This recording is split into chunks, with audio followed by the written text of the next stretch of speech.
गुरु भगवान के शुक्राने हैं। श्रीमद् भगवद गीता अध्याय 12 श्लोक 13-14।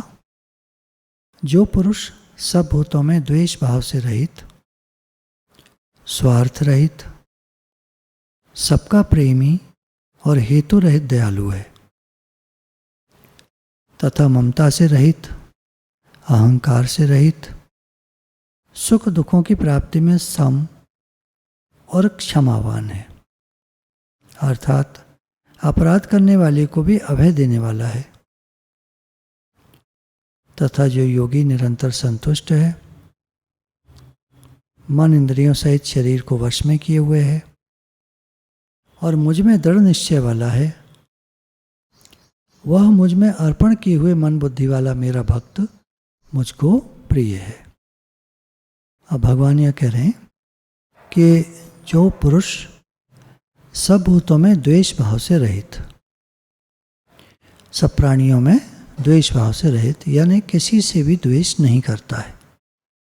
हमारा द्वेष तब ज़्यादा होता है किसी से जैसे हमारे मन में कोई बात है कि ऐसे हो, कोई व्यक्ति ऐसे करे और ऐसे नहीं करता, अर्थात हमारे मन के हिसाब से नहीं करता, तो हमको द्वेष हो जाता है। स्वार्थ रहित, किसी भी वस्तु, व्यक्ति, परिस्थिति मेरे मन के अनुरूप हो, मेरा क्या स्वार्थ सिद्ध होगा, ये विचार करके काम किया जाए, या वस्तु को लिया जाए, या व्यक्ति से डील किया जाए, परिस्थिति को उस रूप से देखा जाए कि मेरा क्या स्वार्थ सिद्ध हो रहा है, तो व्यक्ति स्वार्थी है। और अगर वो ये नहीं देखता कि ये वस्तु, व्यक्ति, परिस्थिति मेरे हिसाब से है कि नहीं, बल्कि ये देखता है कि भगवान का हर विधान मंगलमय है, तो वो स्वार्थ रहित है। अब चाहे वो सब उसके अनुकूल हो या प्रतिकूल हो, उससे कोई फर्क नहीं पड़ता, वो समता में रहता है। और ऐसा ही व्यक्ति सबका प्रेमी हो सकता है और हेतु रहित दयालु हो सकता है। दया हम किस पर करते हैं? देखा जाए तो हम उस पर दया करते हैं जिससे हमारा कोई स्वार्थ निकलेगा, कोई काम बनेगा, उस पर दया करते हैं। और कोई आवश्यकतामंद है, किसी को आवश्यकता है किसी चीज़ की, पैसे की, हम उसको नहीं देते क्योंकि उससे हमारा कोई स्वार्थ नहीं सिद्ध होगा, तो ये हम दयालु नहीं हुए। भगवान की दृष्टि में दयालु वो है जो हेतु रहित है। मेरा क्या हित होगा, मेरा क्या लाभ होगा, मेरा क्या फ़ायदा निकलेगा, वो ये नहीं सोचता।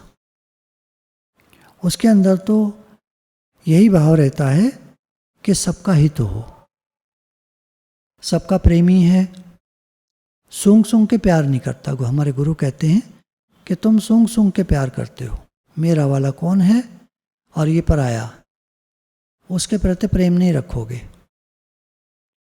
तो गुरु हमको सबका प्रेमी बनाते हैं कि तुम्हारा प्रेम सबके प्रति एक सा होना चाहिए, तुम्हारा प्रेम का भाव।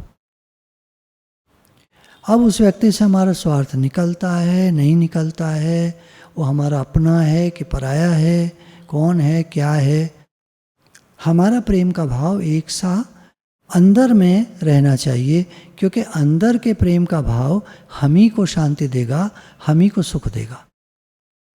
और हम ही सूंघ सूंघ के प्यार करेंगे तो हम ही अशांत रहेंगे। दुनिया में सब तरह के लोग हैं। अच्छा, हमारे वाला ही कौन सी हमारी बात सुनता है हर समय, कौन से हमारे अनुसार चलता है, कौन सी हमारी बात हर समय मानता है?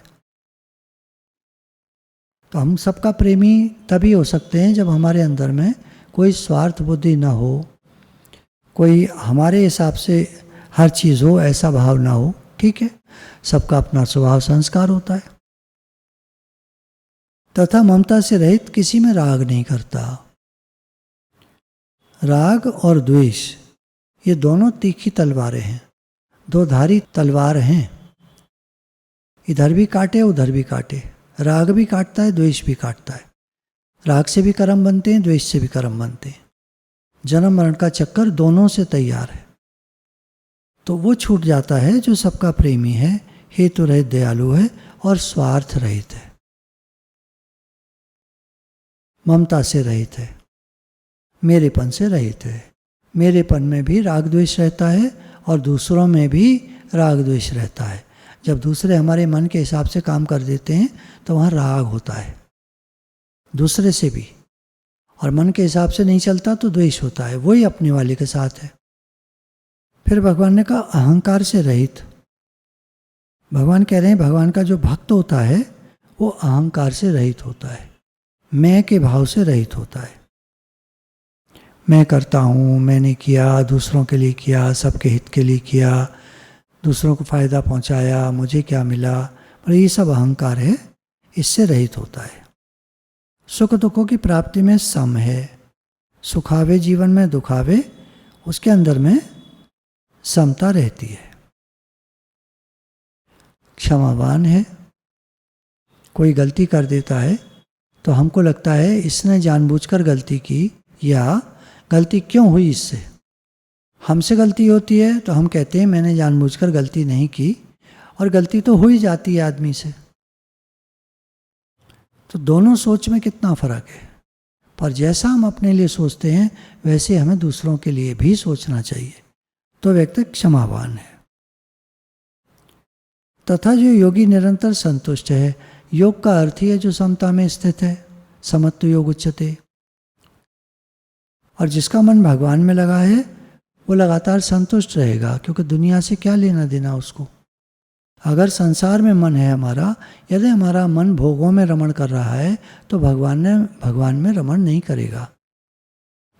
भोग और संग्रह ये दो चीज़ ऐसी हैं जो हमको भगवान से दूर करती हैं।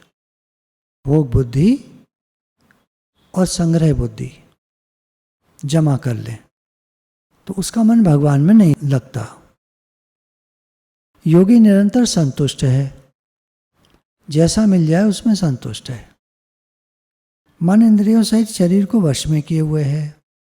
उसका मन, उसकी इंद्रियां, उसका शरीर उसके वश में है। अब यहाँ जो अर्थ समझ में आता है, भगवान का क्या भाव रहा ये तो हमको नहीं मालूम, लेकिन जो हमें समझ में आता है वो इस प्रकार से है। मन तो किसी का वश में होता नहीं, बहुत मुश्किल है।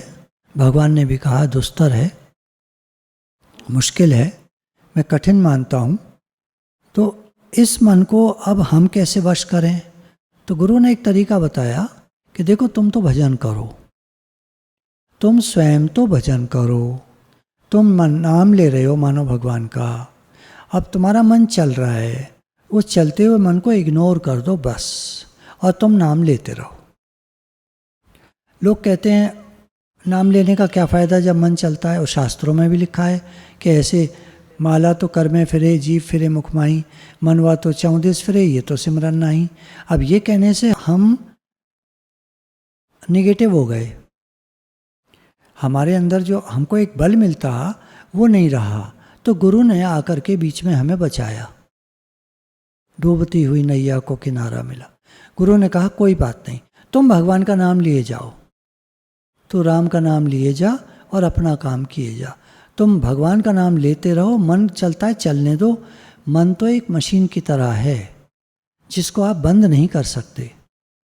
ऐसा नहीं असंभव है, पर मुश्किल है। तो मुश्किल काम को न छूकर इस समय हम एक आसान काम कर लें। मन चलता है चलता रहे, हम भगवान का नाम लेते रहें, क्योंकि नाम हमारे खाते में चढ़ता जाएगा। नाम लेने का फल हमको मिलेगा। बहुत भाव से लिया गया नाम तो ज़्यादा फल मिलेगा। लेकिन अब क्या करें, मन चल रहा है तो अब क्या करें? तो गुरु ने एक हमको युक्ति दी कि तुम नाम जप करो, मन चल रहा है चलने दो, जाने दो उसको, पागल प्रोफेसर है, साइड करो, इसको चलने दो, तुम अपना काम करो। तुम स्वयं से निश्चय में रहो, मैं भगवान का हूँ, भगवान मेरे हैं। अब तुम भगवान का नाम लो और हे नाथ बीच में पुकारो कि मेरी रक्षा कीजिए, मेरा मन आप में लगे। हे नाथ मैं कैसे करूँ, मेरा मन लगता नहीं। हे नाथ आप बचाओ बचाओ बचाओ, आप मेरे मन को अपने में लगाइए, मेरा मन आप में लगता नहीं, मैं क्या करूँ? क्योंकि यहाँ भगवान ने दोनों बात कही, मन इंद्रियों सहित शरीर को वश में किए हुए है और मुझ में दृढ़ निश्चय वाला है। कह दिया भगवान ने, हमारा दृढ़ निश्चय है भगवान में, अब मन से कोई संबंध नहीं हमारा। भजन में विक्षेप डालते हैं मन, संबंधी, देवता, इनका काम है भजन में विघ्न डालने का।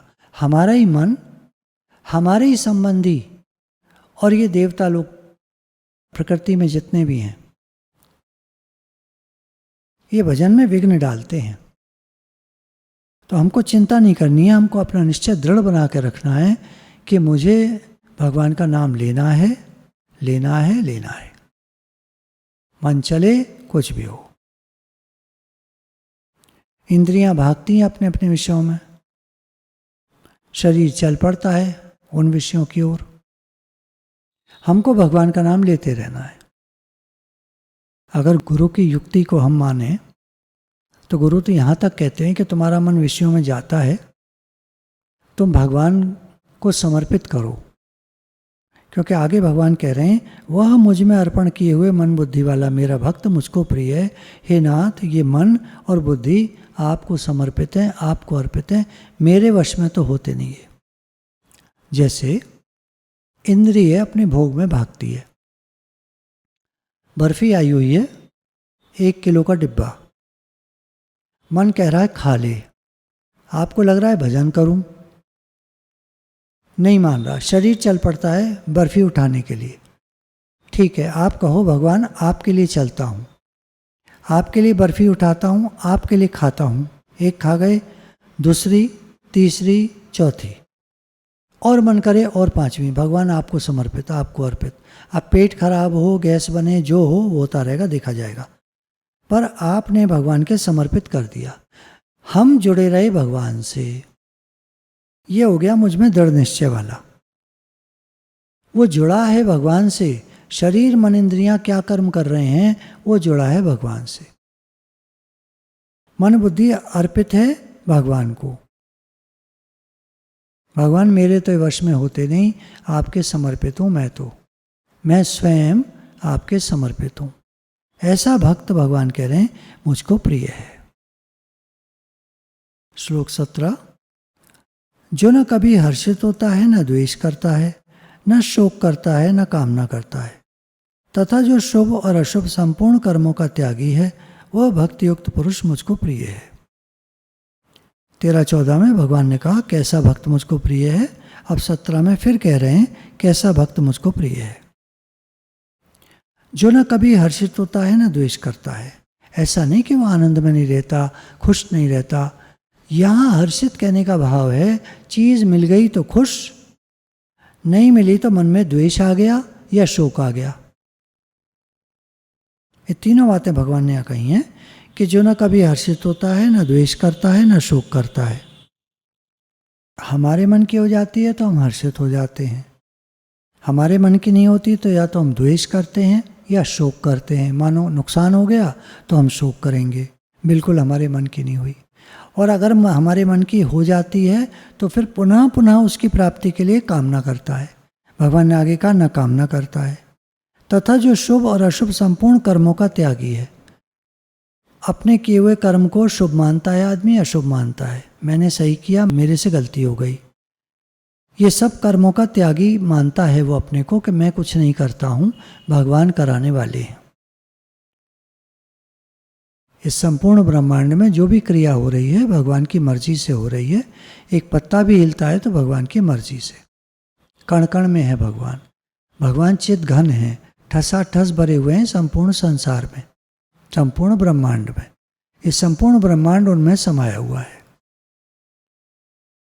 तो वो अपने को कर्मों का करने वाला नहीं मानता, संपूर्ण कर्मों का त्यागी है वो। मैं कुछ नहीं करता हूँ, भगवान कराते हैं, शरीर से सेवा होती है। वह भक्ति युक्त पुरुष भगवान कह रहे हैं मुझको प्रिय है। 12 का 16, जो पुरुष आकांक्षा से रहित है, बाहर भीतर से शुद्ध है, चतुर, पक्षपात से रहित और दुखों से छूटा हुआ है, वह सब आरंभों का त्यागी मेरा भक्त मुझको प्रिय है। जो पुरुष आकांक्षा से रहित है, जिसको कोई कामना नहीं है, अंदर में कोई आकांक्षा नहीं, कोई कामना नहीं, कोई इच्छा नहीं, बाहर भीतर से शुद्ध है, बाहर की भी सफाई रखता है, स्वच्छ कपड़े पहनना, नित्य का शौच, स्नान इत्यादि नित्य नैमित्तिक कर्म, और भीतर से भी शुद्ध है, मन में उसके कोई राग द्वेष नहीं, कोई वासनाएं नहीं, किसी के प्रति कोई आक्रोश नहीं, कोई क्रोध नहीं भीतर में किसी के प्रति, और भी विषयों और विकारों से रहित है। तो ऐसा शुद्ध पुरुष चतुर, भगवान ने कहा चतुर है, जो हर समय स्वरूप स्थिति में है या निश्चय में है कि मैं भगवान का हूँ, भगवान मेरे हैं, मैं आत्मा हूँ और मैं भगवान का हूँ, भगवान मेरे हैं, ये एक ही बात है। तो इस बात में चतुर है, सब काम करते हुए उसको एक स्मृति बनी रहती है कि मैं भगवान का हूँ और ये सब काम भगवान के लिए हो रहा है। बचपन से हमारे माइंड की जो ट्रेनिंग थी उसमें कहीं भी ये नहीं था कंसेप्ट कि मैं भगवान का हूँ और सब काम भगवान के लिए हो रहा है। तो अब अगर गुरु बताते भी हैं तो हमारा माइंड जल्दी कैच नहीं कर पाता है और भूल जाता है। तो ये आदत हमको कह कह के डालनी पड़ेगी अपने मन को कि मैं भगवान का काम कर रहा हूँ। बार बार कहते रहना पड़ेगा। दिन में कितनी भी बार याद आ जाए तो बताना पड़ेगा कि मैं भगवान का काम कर रहा हूँ। पक्षपात से रहित है, पक्षपात नहीं करता और दुखों से छूटा हुआ है। मेरे मन की हो इसमें सारे दुख भरे हैं, तो वो दुखों से छूटा हुआ क्यों है? क्योंकि वो समर्पित है भगवान के। हे नाथ मैं आपका हूँ, आप मेरे हैं। अब समर्पित है, भगवान जैसे आप कराओ, राजी हम उसी में जिसमें तेरी रजा है, अब जैसे आप कराएं, तो वो दुखों से छूट जाता है। जो करा रहे हैं भगवान करा रहे हैं और बिल्कुल सही करा रहे हैं। भगवान का हर विधान मंगलमय है। अब ये 4-5 महीने सब मार्केट बंद, सब चीज़ बंद, तो भगवान सबसे कह रहे हैं कि आप लोग सब भजन करो। अब संसारी लोगों ने क्या किया? उन्होंने रामायण सीरियल देखा, महाभारत देखा, उन्होंने ऐसे टाइम पर पास करा। जो सत्संग में लगे हैं उन्होंने सत्संग के गुरु के वीडियोस देखे, और जो गुरु के दर पर हैं, साधक लोग हैं या अन्य जगह साधक लोग हैं, उन सब ने अपना नाम जप, अभ्यास, जो भी वो करते हैं, पढ़ना, धर्मशास्त्रों का अध्ययन, भगवान के नाम रूप लीला कथा का श्रवण मनन, तो ऐसे अभ्यास में रहे वो। तो ऐसा जो भगवान ने कह रहे हैं मेरा भक्त है, जो सब आरंभों का त्यागी भी है, कोई नया काम शुरू नहीं करता, जो गुरु ने बता दिया उसमें वो लगा हुआ है अभ्यास में। मेरा भक्त मुझको प्रिय है, ऐसा जो भगवान कह रहे हैं मेरा जो भक्त है वो मुझे प्रिय है। श्लोक 18, जो शत्रु मित्र में और मान अपमान में सम है तथा सर्दी गर्मी और सुख दुख आदि द्वंद्वों में सम है और आसक्ति से रहित है। अब भगवान कह रहे हैं कि जो भक्त से शत्रु भाव रखता है उसके प्रति भी भक्त का उदासीन भाव रहता है, क्योंकि उसको मालूम है कि भगवान की मर्जी के बिना कोई कुछ कर नहीं सकता। जाको राखे साइयाँ मार सके ना कोई, बाल न बांका कर सके जो जग बैरी होए। तो शत्रु में और मित्र में, मित्र तो हमेशा सहयोग भी देता है, तो समान भाव रखता है कि शत्रु कोई बुरा नहीं होता, कोई भी बुरा नहीं होता, हमारा मन भला है तो कोई बुरा नहीं है। वो जो बुराई करेगा उसमें हमारा भला ही बैठेगा, भला ही हो जाएगा हमारा। तो वो अपना भाव नहीं बिगाड़ता, वो समान भाव रखता है। मान अपमान में कोई मान करे, आदर करे, कोई निरादर करे, तो जीवन है, सब तरह की चीज़ें होती हैं। वो समता में रहता है, अंदर में कुछ याद नहीं रखता वो। तथा सर्दी गर्मी और सुख दुख आदि द्वंद्वों में सम है। अब कभी सर्दी पड़ती है, कभी गर्मी पड़ती है, कभी सुख आता है, कभी दुख आता है। भक्त के लिए तो कोई सुख दुख होता नहीं, क्योंकि मन की प्रतिकूलता को हम दुख कहते हैं, मन की अनुकूलता को हम सुख कहते हैं। तो भक्त का तो मन अनुकूलता प्रतिकूलता में जाता ही नहीं, उसका मन तो भगवान में रहता है या सिमरन में रहता है। अब सिमरन कर रहा है, अब चलो मन चलता है, ठीक है, मन में कोई बात आई, ठीक है, चलता है, ठीक है, पर वो ध्यान नहीं देता। मन का नहीं है कोई ठिकाना, घड़ी में कुछ है, घड़ी में कुछ है। अभी अच्छे विचार हम कर रहे हैं, अचानक कोई बकवास ले आएगा। मन का तो ऐसा खेल है। भक्त समता में रहता है, वो अपनी शांति में रहता है और आसक्ति से रहते, कहीं भी संसार में आसक्ति नहीं करता, क्योंकि उसको पता है कि मृत्यु लगातार नज़दीक आ रही है, पास आ रही है। कब समय आ जाएगा शरीर का कुछ नहीं पता, लेकिन जब भी आएगा तो अचानक आएगा, अचानक आएगा, बताएगा नहीं समय, अचानक आएगा। तब क्या करेंगे? तो वो आसक्ति कभी रखता ही नहीं है अंदर में किसी के प्रति। आती है मन में बात, आती है भाव, आता है, कुछ भी भाव आ सकते हैं राग के, तो वो एकदम मन से हट जाता है, इग्नोर कर देता है, वो स्वयं में रहता है, निश्चय में रहता है। मैं भगवान का हूँ, भगवान मेरे हैं, बराबर बना के रखता है। और एक दिन ही निश्चय उसका अपना हो जाता है। जैसे एक लड़की जब जैसी शादी होती है तो अब वो कुंवारी नहीं रहती है, वो कहती है मेरी शादी हो गई, विवाह हो गया, अब मैं उनकी हो गई, अचानक, और निश्चय हो जाता है।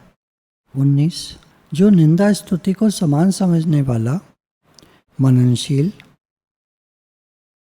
और किसी प्रकार भी से भी शरीर का निर्वाह होने में सदा ही संतुष्ट है और रहने के स्थान में ममता और आसक्ति से रहित है, वह स्थिर बुद्धि भक्तिमान पुरुष मुझको प्रिय है। अब भगवान फिर से कह रहे हैं मान अपमान वाली बात को। ऊपर कहा था मान अपमान में सम है, अब फिर से कह रहे हैं निंदा स्तुति को समान समझने वाला। कोई निंदा करे, कोई स्तुति करे, मननशील है, भक्त मननशील होता है। जिस किसी प्रकार से भी शरीर का निर्वाह होने में सदा ही संतुष्ट है। शरीर का निर्वाह जैसे हो जाए, कभी कम ही होता है, कभी ज़्यादा भी होता है, पर वह हर समय संतुष्ट रहता है, तृप्त रहता है। उसको लगता है भगवान ने बहुत दिया है। रहने के स्थान में ममता और आसक्ति से रहित है। जब घर भगवान का है तो अपनापन किससे करे? उस दिन बात चल रही थी ना, दृष्टांत चला कि अगर ट्रेन जा रही है, दिल्ली से चली और कलकत्ता जा रही है या मुंबई जा रही है, तो नेक्स्ट स्टॉप आया, मान लीजिए कलकत्ता वाली ट्रेन में अलीगढ़ आया, कोई सवारी चढ़ती है 3 टायर रिजर्व्ड कंपार्टमेंट में और एक बर्थ पे एक आदमी बैठा है, तो वो बैठना चाहता है तो कहता है नहीं भाई साहब सीट मेरी है। तो बैठने वाला कहता है मुझे अगले स्टेशन पे उतर जाना है, जो नेक्स्ट स्टॉप पे गाड़ी रुकेगी 1.5 घंटे बाद आएगा, मुझे उतर जाना है, तो सिर्फ 1.5 घंटे के लिए बैठ जाने दीजिए। नहीं भाई साहब सीट मेरी है, मुझे लेटना है, अभी मैं लेटूंगा तो कैसे लेटा जाएगा। तो ज़रा सी भी जगह नहीं देता, क्योंकि उसकी यात्रा बड़ी लंबी है। जैसे किसी आदमी को ये पता ही ना हो कि उसको कभी मरना है, तो वो किसी के दर्द को समझेगा नहीं, उसका प्रेम किसी से होगा नहीं, वो अपने तक ही जिएगा, अपने लिए जिएगा, अपने को ही चाहेगा और अपना सुख और स्वार्थ उसको बना रहेगा, अपना सुख चाहेगा। दूसरा उदाहरण है, जैसे कलकत्ता में जब ट्राम चलती थी, जब हम लोग जाते थे तो भरी हुई चलती थी शाम के टाइम, सुबह के टाइम, तो कोई स्टॉप आता था तो वहाँ एक यात्री और चढ़ना चाहता था तो लोग उसको पकड़ के खींच लेते थे ऊपर के, आ जाओ भाई तुम भी आ जाओ। अगले स्टॉप पर फिर एक आता था तो उसको खींच लेते थे, आ जाओ। भरी हुई है ट्राम, जगह नहीं है बिल्कुल घुसने तक की, फिर भी उसको घुसा लेते थे, क्योंकि उनको मालूम था कि बस 5 मिनट बाद उनका स्टॉप आ जाना है, उनको उतर जाना है। तो कोई मोह ममता आसक्ति नहीं करता अगर उसको पता होता कि उसको मर जाना है। पर आदमी ये सोचता है मैं नहीं मरूंगा, हर आदमी ये सोचता है कि मैं नहीं मरूंगा। लोग मर रहे हैं उसके सामने। अकेले अमेरिका में ही लगभग 1.5 लाख लोग मर गए, पर और लोग सोचते हैं वहां रहने वाले कि हम नहीं मरेंगे। ऐसा है। तो जिसको मालूम है कि ये संसार छूट जाना है, एक दिन चला जाना है, छूट जाना है, तो वो रहने के स्थान में ममता और आसक्ति से रहित रहता है। यहाँ मेरा कुछ नहीं है, सब भगवान का है। किस चीज़ से मेरापन करूं, किस चीज़ में आसक्ति करूं। किसी धर्मशाला के कमरे में हम जाते हैं, भले हम कहने लगते हैं मेरा कमरा, 10 दिन को गए हैं, 10 दिन में ही कहते रहते हैं मेरा कमरा, पर अंदर में मालूम है कि छोड़कर जाना है। तो क्या उसमें मेरापन और आसक्ति करेगा? वह स्थिर बुद्धि भक्तिमान पुरुष मुझको प्रिय है। भगवान कह रहे हैं कि वो स्थिर बुद्धि भक्तिमान पुरुष मेरे को प्रिय है। बुद्धि स्थिर है, समता में है, भक्तिमान है, मेरे समर्पित है, मुझसे जुड़ा हुआ है, मेरे शरणागत है। भगवान भक्तवत्सल हैं तो उनको ऐसे भक्त प्रिय हैं। गुरु भगवान के शुक्र।